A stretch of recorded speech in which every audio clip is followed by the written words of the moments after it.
جاء الحق وزهق الباطل إن الباطل كان زهوقا۔ بسم اللہ الرحمن الرحیم۔ السلام علیکم ورحمۃ اللہ وبرکاتہ۔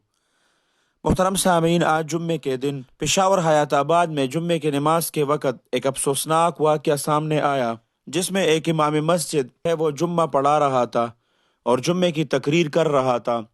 جمعے کی تقریر میں کچھ سیاسی بحث اس نے چھیڑ دی تو تقریر کے دوران پی ٹی آئی کا ایک نامزد امیدوار اقبال افریدی کھڑے ہو گئے اور انہوں نے مسجد میں ہی ہنگامہ شروع کر دیا، اور بہت زیادہ ہنگامہ آرائی کرنے کے بعد پھر وہاں کے انتظامیہ نے اور لڑکوں نے اور بزرگوں نے اقبال افریدی کو مسجد سے نکال دیا۔ محترم سامعین، اس میں غلطی کس کی ہے؟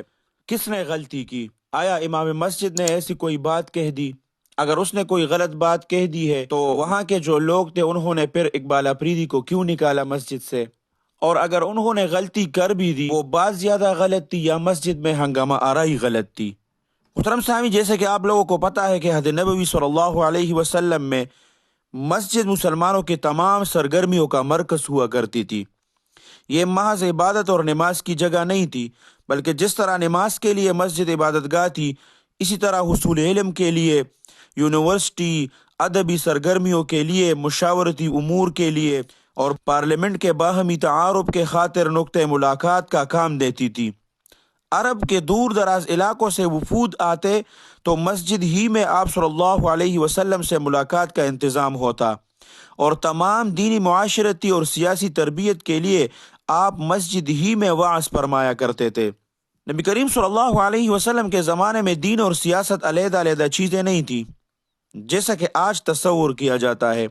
یہی وجہ ہے کہ دینی مسائل کے حل کے لیے اور سیاسی مسائل سے نبرد آزما ہونے کے لیے نبی کریم صلی اللہ علیہ وسلم کے پاس الگ الگ مراکز نہیں تھے، دونوں طرح کے مسائل مسجد ہی میں نمٹائے جاتے تھے۔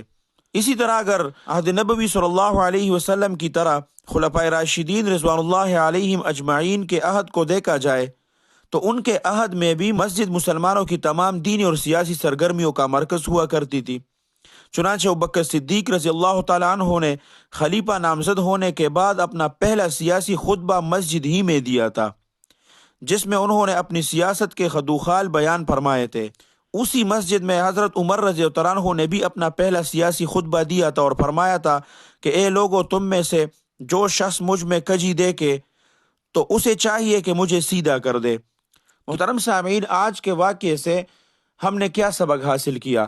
اس طرح کے واقعات، یہ تو ہمارے پاکستان کا پشاور کا ایک مسجد ہے، اگر ہم دیکھیں تو ہم نے ایسے واقعات مسجد نبوی میں بھی دیکھے ہیں، ہر دوسرے تیسرے مسجد میں ہم دیکھتے ہیں۔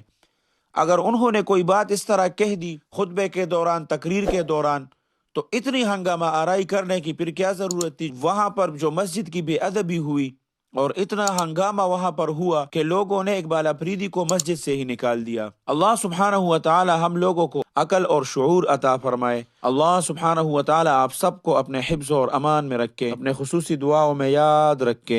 السلام علیکم ورحمۃ اللہ وبرکاتہ۔ جاء الحق وزهق الباطل إن